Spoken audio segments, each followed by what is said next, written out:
With the Republican Party still reeling from that revolt against its policies from Ohio to Virginia this week, voters celebrated another election that punched back against Republican policies and really the wider MAGA brand.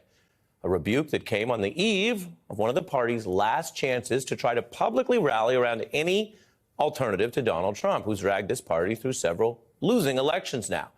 You probably saw or heard about some of that debate, which did not seem to clarify a ton, except perhaps how much Vivek has managed to alienate everyone from Nikki Haley to Eminem, a sentence we didn't know we'd ever commit to here on the news. But I'm going to be clear and as respectful as possible. Whatever one thinks of that very loud, kind of holier-than-thou MAGA wannabe, it was Vivek who took the mic and actually told Republican candidates and voters something they have not wanted to hear this week, that they are in the middle of an ongoing, rolling, epic losing streak that is not stopping.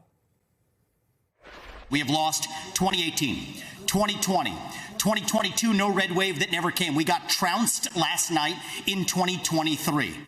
That is just a mathematical fact, whatever you think of the messenger, and it cannot be spun by pundits or just trolled out of existence in the echo chamber of Elon Musk's anti-free speech version of Twitter.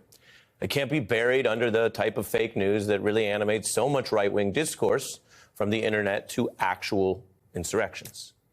So here's what we know. Step one, Republicans have been losing ever since Donald Trump took those escalator steps down into Trump Tower to announce his campaign, to come on the scene. That's the politics. But step two, I can tell you tonight, Republicans have been losing every single test on abortion policy since Trump's judges broke their public vows and gutted Roe v. Wade.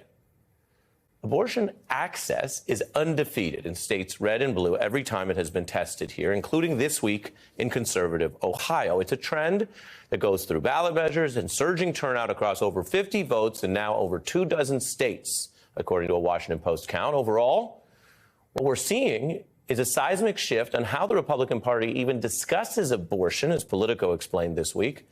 And they are now clearly rushing to moderate or muddy their message.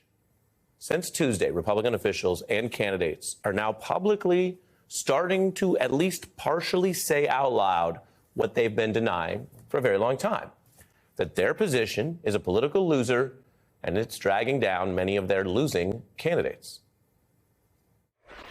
I'm sick of Republicans losing in Florida. Republicans can't keep stumbling and bumbling on abortion. We've become a party of losers at the end of the day. We continue the losing streak in the pro-life movement. We have lost 2018, 2020, 2022, no red wave that never came. We got trounced last night. But until we own this issue as a party, we will lose again and again and again.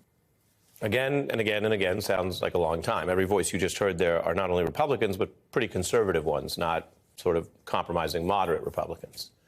The trend lines here also go well beyond the backlash on choice.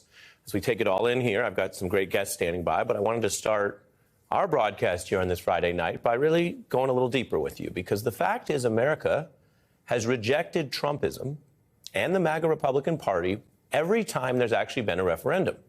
Now, there are forces that are in denial about that. Obviously, Donald Trump with his big lie and his enablers, and also some other sort of contributing factors, like the parts of the Beltway conflict system, which stokes endless clashes and false equivalence as a kind of a political business model. But this is just a set of true facts and numbers that I'm going to show you. There's also, I should mention, structural limits that do obscure some of the depth of the way the public has rejected MAGA. For example, the Supreme Court is not a democracy, so we live with those results long term, even if each of the judges you see on your screen were picked by a person who lost the total vote both times he's run, Donald Trump. And the Electoral College is obviously not a democracy. And gerrymandering and voter suppression undercut democracy. So it's a little complicated when you try to understand all of it at once. But if you just look at the votes themselves, which I'm about to show you, you will be reminded that there have actually never been more votes for Trump in any of the elections he has run in. Now, I'm going to show you the numbers. Starting from when Donald Trump first emerged in 2016, more voters picked Democrat Hillary Clinton than Trump. 3 million more votes, in fact. So that's where this all started. We had a big debate. Everyone learned about these two candidates, and more people wanted a Democrat in the White House. Trump was saved by the Electoral College. It's the only system in the modern world of democracies right now where a person who comes in second then gets to run the country. Now, that was perfectly legal. Everyone knew the Electoral College rules going into it. But again, what I'm about to show you, in 5 elections in a row, if you're actually tracking what the voters chose, what the public wanted, in that first cycle, more people voted Democratic. They opposed Trump. Then let's look at the very next election. Take this back in full, because I want you guys to really see this. Far more people right here voting Democratic in 2018. That was that huge and historic flipping of the House, the blue wave, 40 seats, a rejection of Trump, who was then, of course, defeated in the very next election, 2020, by a larger margin than 16. So, yes, we can remember that he got through the Electoral College in 16, but if we're looking at the trend lines since he emerged, he lost by 3 million in terms of who people wanted in the White House in 16. Then it doubles. He lost by basically 7 million last cycle when he was up in 20.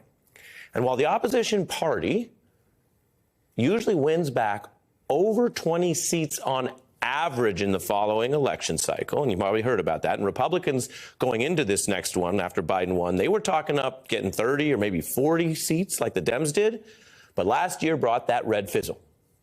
I'm sure you remember it. You watched the news. You lived through it.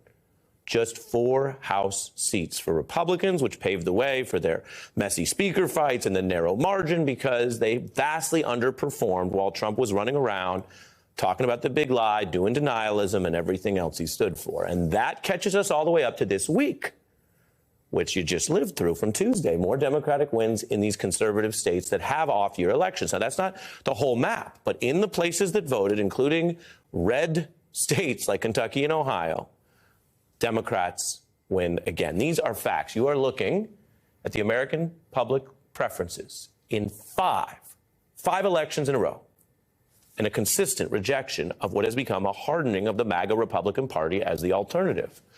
Now, I'm not telling you how to vote. I really never do that. And I'm not telling you who's got the better plans. I'm giving you the evidence that has been sometimes obscured, particularly by, as mentioned, parts of our system that are not oriented towards democracy. I'm not telling you that voters will always and consistently reject every possible Republican for president. If you go back far enough, of course, there are conservative and some moderate Republicans who won national coalitions, who won handily. But the current MAGA implosion of the Republican Party, what it offers, what it stands for, is quite different than what was being offered then. And that is the wider context that's not coming out of the blue. And it's not even only about Trump. His extreme approach grew out of a party that was already narrowing its base, its racial demography, and its appeals. Consider, if you go even wider pre-Trump, in the last 8 presidential elections, more Americans voted for the Democrat than the Republican in 7 of the 8. That's across different candidates, different regional breakdowns, different economies, different foreign policies. That is quite a trend line in blue that you see. That's all the years you see on your screen, and only once do you have an actual preference in the total vote for a Republican for the White House in that stretch of time when George W. Bush won re-election as an incumbent after the 9/11 attack amidst 2 wars. Now, if that seems like a history lesson that you lived through but have to be reminded of, or odd when we hear about Beltway media trying to send, camera crews to some narrow part of Ohio to find a Trump voter, well, that's because there are a lot of trends that sometimes get forgotten. And a lot of people who have a stake in trying to convince everyone those trend lines aren't happening. The dissent, though, is largely obscured by the Electoral College and some political forces that I bet you've heard about. Gerrymandering has made many House Republicans more worried about losing primaries to the hard right in the red seats that they made super red artificially, rather than having to compete for the broader electorate in a red state, let alone a national coalition, which you just saw they have a hard time winning anymore.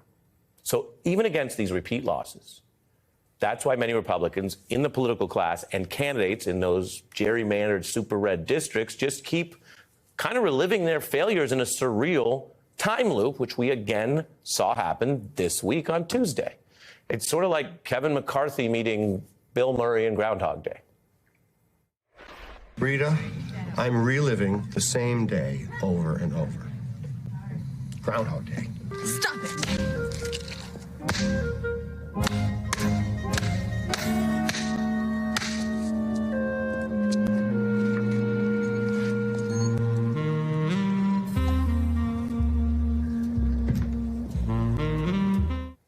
How many times can you get yourself slapped in the face on the same day?